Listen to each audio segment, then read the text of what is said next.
Mutual Broadcasting System presents The Mysterious Traveler, written, produced, and directed by Robert A. Arthur and David Kogan. And presenting tonight two of radio's foremost personalities, Frank Behrens and Roger DeCoven, in Death at 50 Fathoms.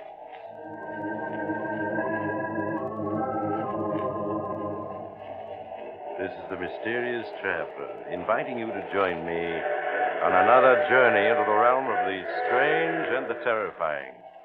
I hope you will enjoy the trip, that it will thrill you a little and chill you a little. So settle back, get a good grip on your nerves, and be comfortable if you can. For tonight, we're going to venture into the dangerous depths of the Atlantic with a group of desperate men caught in a strange dilemma. It's a story I call Death at 50 Fathoms.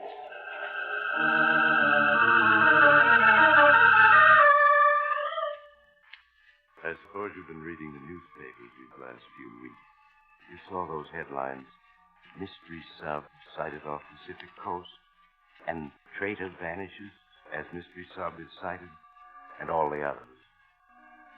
Well, Joe Briggs read them too, as well as heard the story one evening when he dropped into the corner bar near the radio repair shop.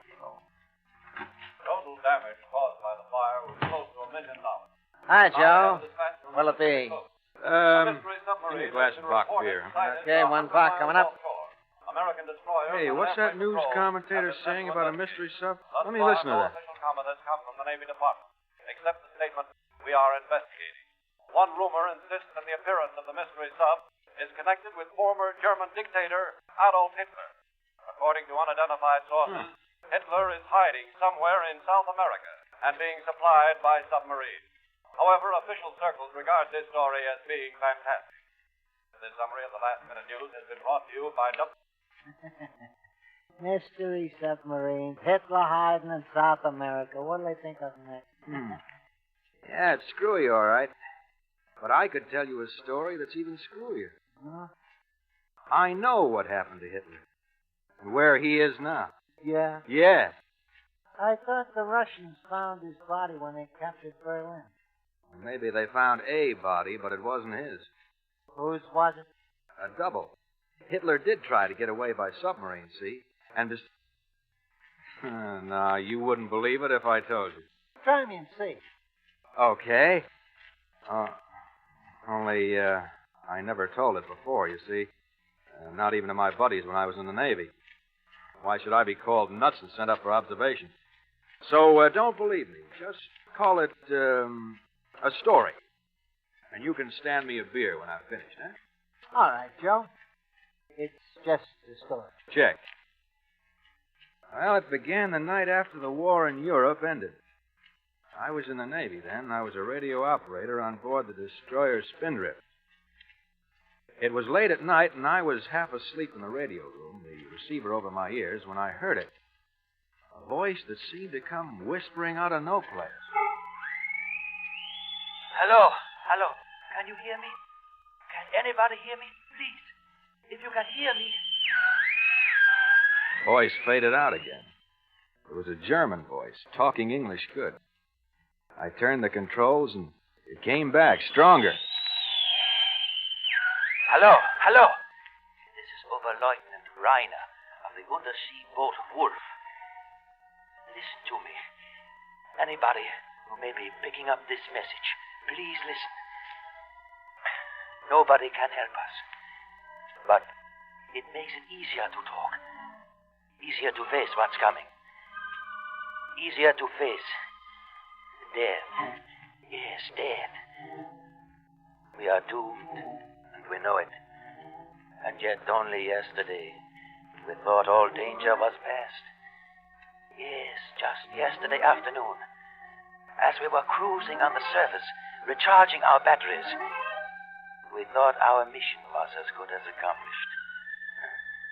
Captain Metz was on the bridge with our very special passenger, who called himself Schmidt, though of course we all knew who he was.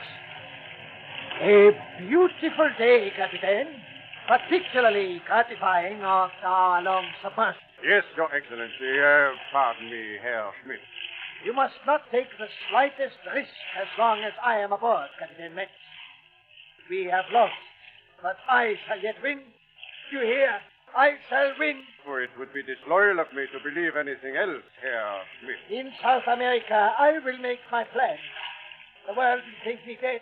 Instead, I will be hidden, where I can direct our rebirth. Quite so, Your Excellency. Pardon me, the lookout has sighted something. Ach, yeah, there's a lifeboat drifting 3 points off our starboard bow. Pitching and tossing on the gray waves of the Atlantic ahead of us was a lifeboat, crowded with gaunt-faced men who watched with hostile eyes as we came alongside. A dozen yards away, Captain Metz ordered the engine stopped, and then, as our illustrious passenger looked on with his cloak concealing his face, Captain Metz questioned the men in the lifeboat. You in the lifeboat. Who's in charge? I am, Master Right. What's your name? What ship? What cargo did you carry? What port were you cleared for? Captain Walter McCaffrey of the Mountain.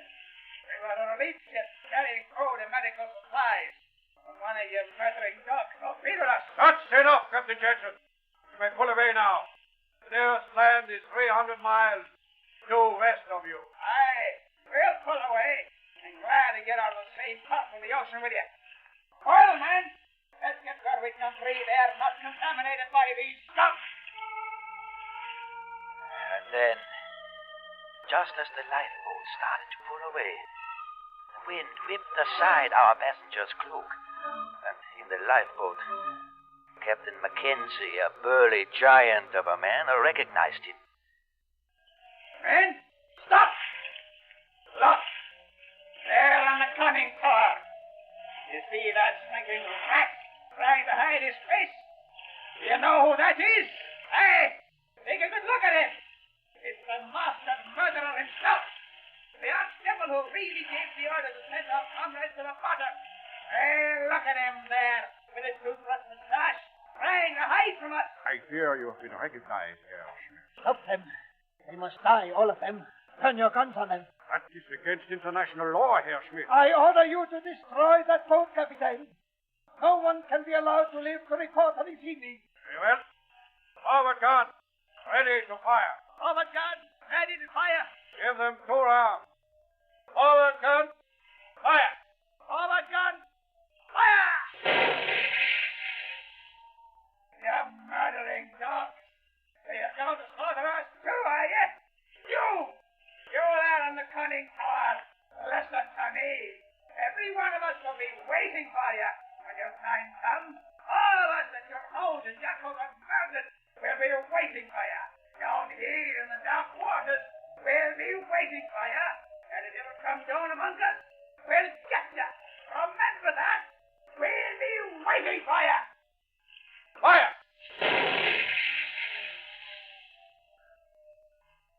They are gone. Yeah, and directly. There will be no eyewitness to tell of seeing you aboard a submarine in these waters, Herr Schmidt. The world must never guess I have left Germany. The whole future of the fatherland depends. What is that? That sound? Bombers, patrol bombers coming this way. Get below at once. They're going down. We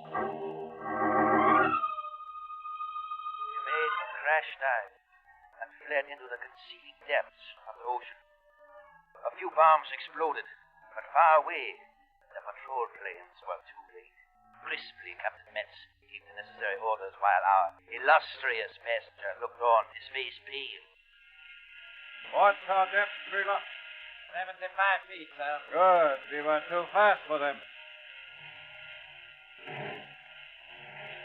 The boats. They are coming closer. Oh, they've lost us. They're forming at random now. Yes, we are safely away. The depth, Wheeler? 90 feet, sir. 90 is enough. Level her. Level her, sir. We'll set our course at 180. Level her, I said. We're still diving. The leveling planes. He won't respond, sir. What? Hey, that they're jammed. The operating motors are broken down. We are damaged. The bombs have damaged. Nonsense. There wasn't a bomb close enough to break an egg. Miller, on deck. 120 feet, sir. Lieutenant Heiner, order half speed ahead. Half speed ahead. Lift to hand operation of the diving plane. And operation of the diving plane, sir. Now, level her. Level here, sir. Well, what's the matter? Captain. Operating speed. On turn. It won't turn. The plane must be jammed, sir. They're still diving. Captain Metz, I demand that you rise to the surface. There is something wrong, and my safety must not be in danger. Silence! I am captain of this vessel, and I'm giving the order. All right. Our leveling planes are jammed. We'll surface and clear them. Miller, F. 150 feet, sir. Stop the engine. Stop the engine. Load the forward ballast tank. Load the forward ballast tank.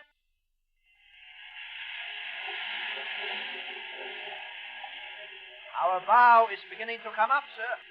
We are leveling off. Hold her as she is. Hold her as she is. Miller, how fast are we going up? Not rising at all, sir. That's surprising. We must be. It's diving. 20 feet a minute. According to the gauges, we are light, not heavy. We can't still be diving. Captain, I order you to take me to the surface immediately. Do you hear? I am just as interested as you in reaching the surface, Herr Schmidt. Blow the main ballast tank. Blow the main ballast tank.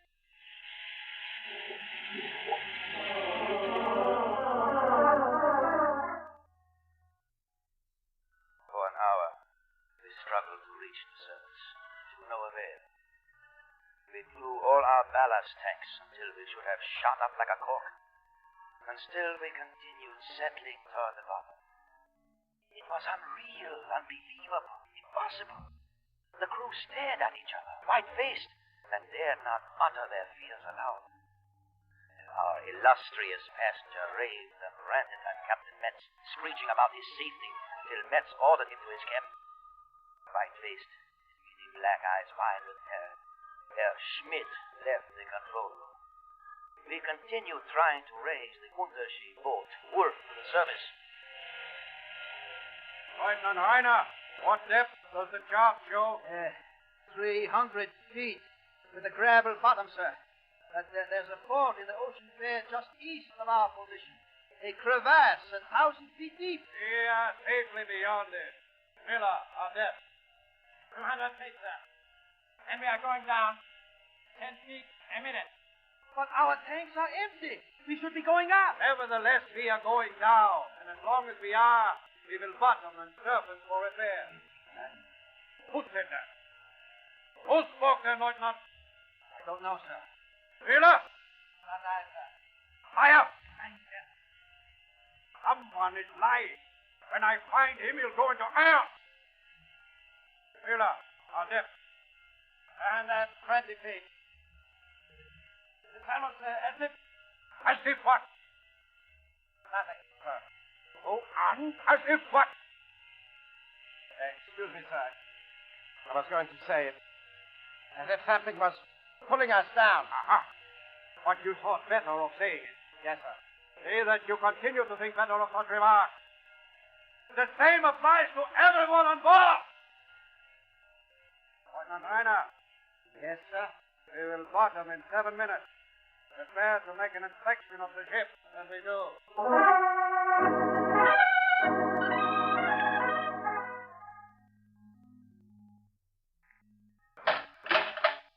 Well, Lieutenant? I have finished the inspection. Your report? Everything is in perfect order, sir. There are no leaks, the batteries are fully charged, all motors in working order, all pumps operating. Then, obviously, there is no reason we should not surface when we choose to do so. No, sir. Miller, what word of the destroyer? I have heard no propeller sound for 2 hours. And we will surface. Blow the auxiliary tanks. Blow the auxiliary tank, sir.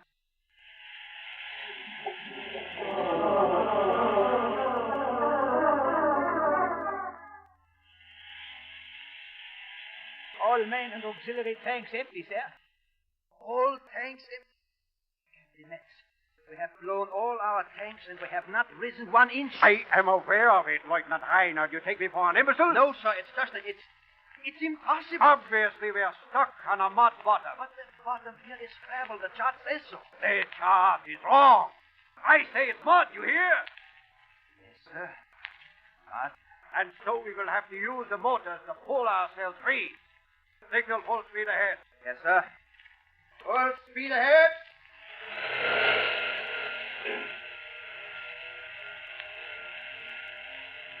We're not moving.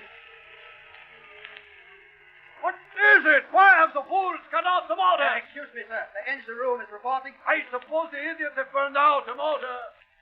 No, sir. They say the propeller is fouled. How can it be fouled? It's impossible for it to become fouled on this bottom. Yes, sir. They say it's not entirely fouled. It will turn, but only very slowly. As if what? He's saying it turns as if a lot of hands were holding it to keep it from revolving. Fools! Imbeciles! When we get back to our base, I'll court-martial every man aboard. Got entangled in a little seaweed, that's all. We may be able to reverse the propeller and free it. Full speed astern, Lieutenant Reiner. Full speed astern!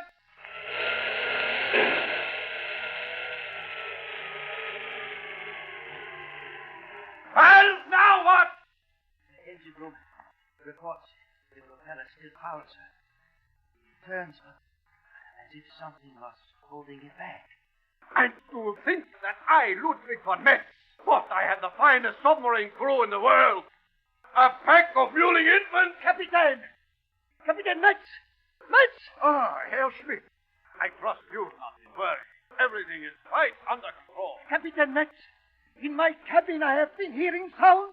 Sound, Your Excellency. What sound? From outside the submarine. Scratching sounds, tappings on the hull. They go on and on and on. They sound, Captain. They sound like someone trying to get into the submarine. After me. Silence! Excellency, you have heard nothing except pebbles being swept against our hull by the current, that is all. I tell you, it sounds like hands rapping and tapping on our hull trying to get in. Captain, surface at once, do you hear? I order you to surface at once. I am about to do so. Now, with all due respect, may I suggest you return to your cabin. Your presence here may impede our efforts. Well, see that you take me to the surface at once. Have no fear. Lieutenant Reiner, perhaps you will assist Herr Schmidt to his cabin. Yes, sir. Certainly. If I may hold the door for your excellency. Captain Metz. Well, what is it? Captain, we hear them too. Sounds coming from outside our hull. I hear no sound. I can hear them now quite plainly on my detector phones. They do sound like the rustling and scraping of a lot of men clambering over our hull. And yeah. Perhaps that can bring you to your senses. Listen to me, all of you! You're temporarily stuck in the mud. A current is sweeping pebbles against us. You're all acting like children who think they see a ghost in a graveyard. You're going to be on the surface in an hour. You have my word for it. To break free from the mud, I'm going to fill the bow tanks, then blow them, and fill the stern tank. We'll rock the ship loose. You understand? And flood the forward ballast tank. Flood the forward ballast tank.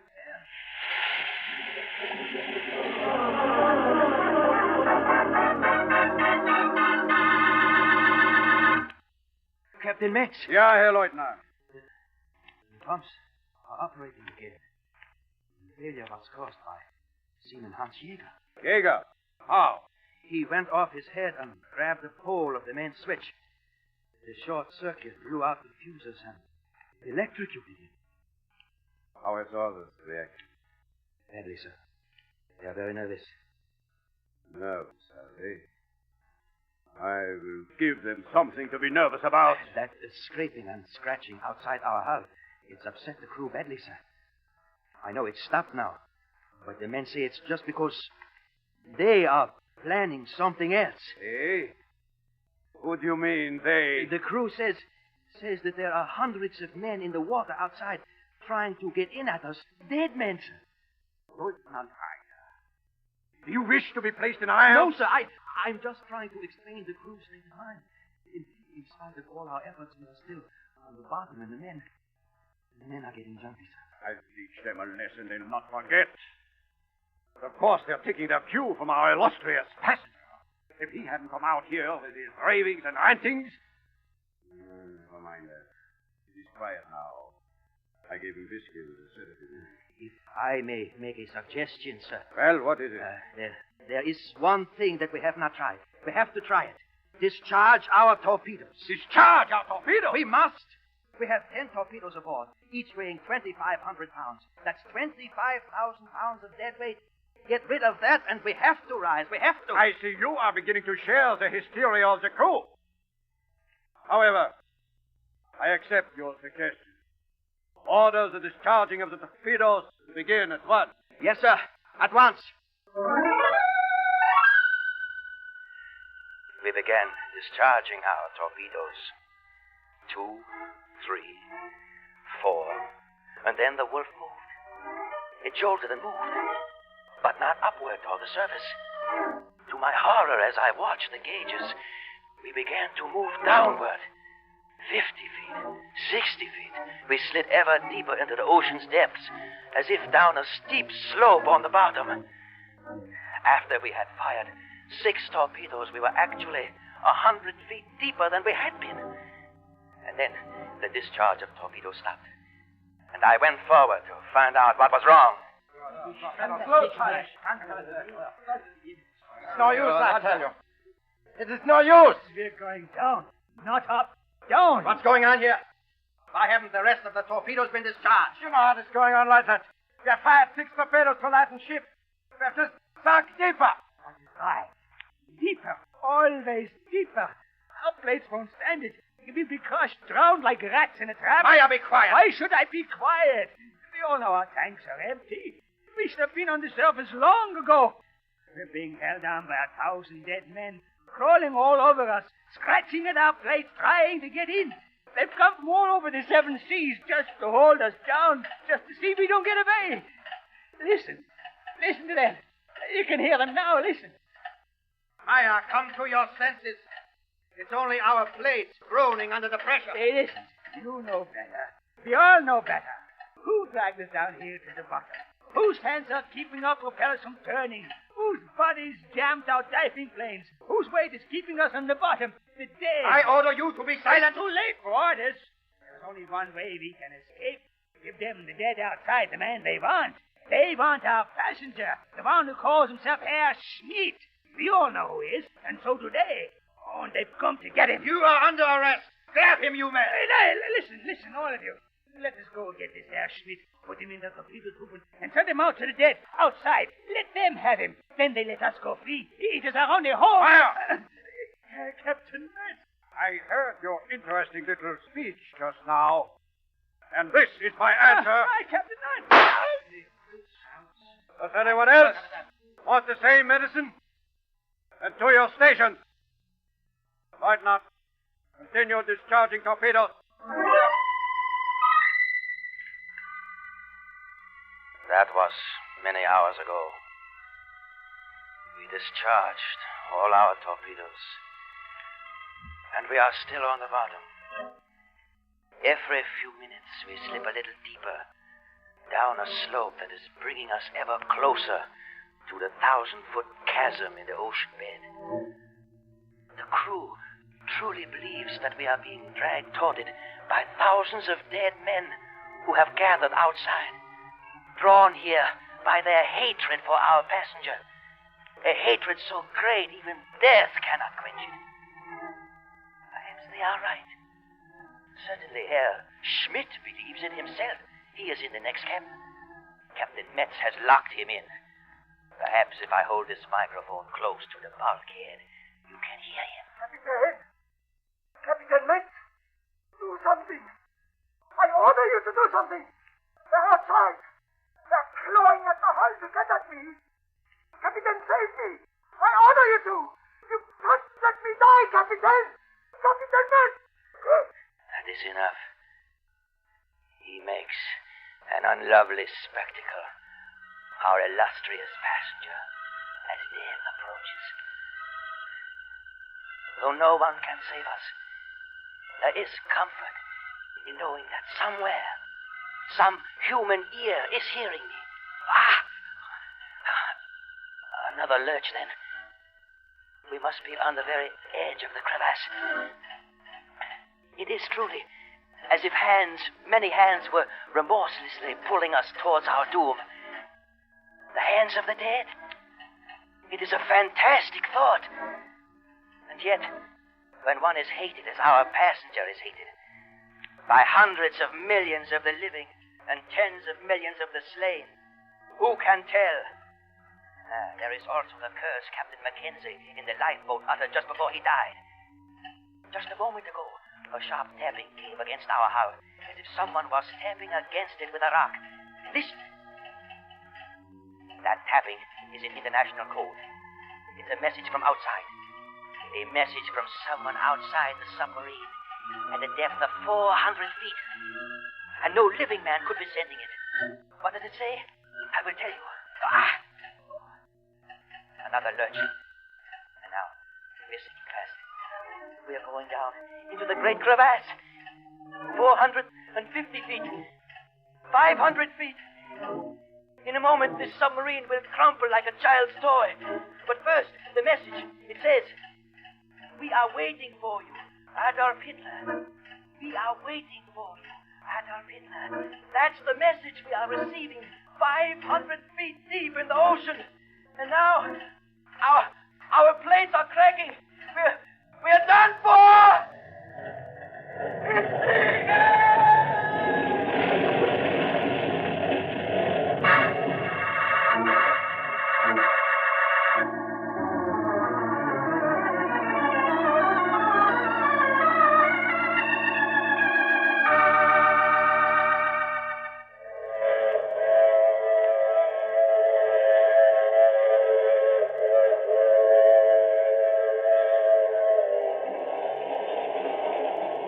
This is the mysterious traveler again. Was Joe Briggs just spinning a sailor's yarn? Well, he no longer insists it's true.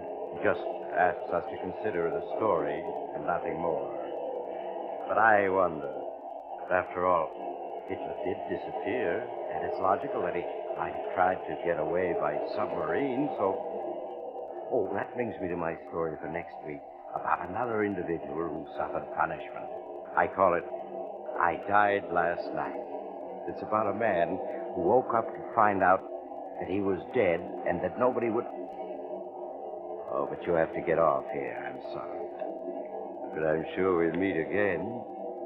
I take this same train every week at this same time.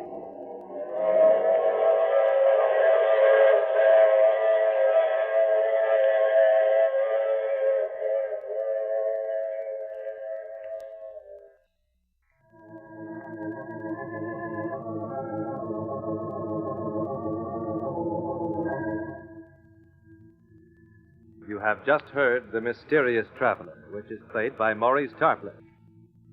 In the cast were Frank Behrens, Roger de Kogan, Robert Dryden, and Ronald Dawson. Original music is composed and played by Al Finelli. This is Bob Emmerich speaking. This is the Mutual Broadcasting System.